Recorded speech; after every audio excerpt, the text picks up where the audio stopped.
এমন কিছু উৎসব আল্লাহ পাক সৃষ্টি করে দিয়েছেন যেখানে মানুষ আমল গুছিয়ে আবারও আল্লাহর পথে ফিরে আসতে। ঠিক এরকমই একটা উৎসব হচ্ছে এই জিলহজ মাসের প্রথম 10 দিন। নবী করিম সাল্লাল্লাহু আলাইহি ওয়াসাল্লাম বলেছেন, আল্লাহ পাকের কাছে, আল্লাহর কাছে জিলহজ মাসের প্রথম 10 দিনের নেক আমল যত বেশি প্রিয়, অন্য কোনো আমল এত বেশি প্রিয় না। জিলহজ মাসের আজকে কয় তারিখ? 1 তারিখ। এই 10টা দিন আমরা কিভাবে কাজে লাগাতে পারি?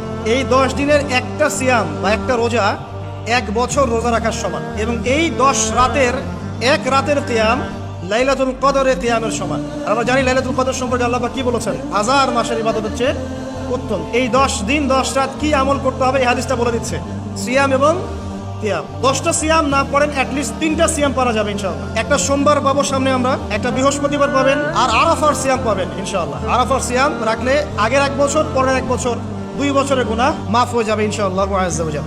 জিলহজ মাসের প্রথম দশকের রাতের প্রত্যেকটা নেক আমলকে 10 দিয়ে গুণ করা হয়, 10 গুণ বৃদ্ধি করা হয়। সুবহানাল্লাহ। প্রতিদিনের আমল 1000 দিন আমলের সমান, এবং আরাফার দিনের মর্যাদা 10,000 দিনের সমান। জিলহজ মাসের চাঁদ যে ব্যক্তি দেখবে, চাঁদ দেখে ফেলেছেন, কুরবানি করা পর্যন্ত এখন চুল আর নখ যেন সে না কাটে।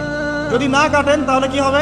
আপনি একটা পূর্ণাঙ্গ কুরবানি নেকি পাবেন ইনশাআল্লাহ। আর একটা কুরবানি নেকি কি জানেন? কুরবানির পশুর গায়ে যতগুলো লোমকূপ আছে ততগুলো নেকি আপনার আমলনামায় যুক্ত হবে ইনশাআল্লাহ আযজা ওয়া জাল। যে কিভাবে আমরা এই 10টা দিনকে কাজে লাগাতে পারি। প্রথম কাজ, এশার নামাজের পরপর ঘুমিয়ে যাও। 2 নাম্বার, ফজরের নামাজের মিনিমাম আধা ঘন্টা আগে ঘুম থেকে ওঠার চেষ্টা করা। ওই সময়টা হচ্ছে দোয়া কবুলের সময়। আল্লাহ পাক প্রথম আসমানে নেমে আসেন, মিনিমাম 2 থেকে 4 রাকাত নফল নামাজ পড়বেন। আমরা জানি যে আমরা নবী সাল্লাল্লাহু আলাইহি ওয়াসাল্লামের মতো তাহাজ্জুদ পড়তে পারবো না, মিনিমাম 2 রাকাত নামাজ বা 4 রাকাত নামাজ তো পড়তে পারি। জামাতে নামাজ পড়ার পরে আপনারা চলে যাবেন না হুট করে, বসে বসে তাসবিহ তাহলিল করবেন, জিকির আজকার করবেন। খুব কমন তাসবিহ আছে কিছু, আয়াতুল কুরসি পড়বেন একবার, সূরা ফালাক, ইখলাস, নাস 3 বার করে পড়বেন।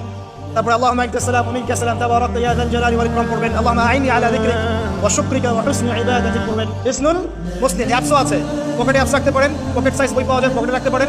নামাজের পরে খুলে খুলে পড়বেন। চেষ্টা করেন আধা ঘন্টা থেকে 1 ঘন্টা কোরআন তেলাওয়াত করার।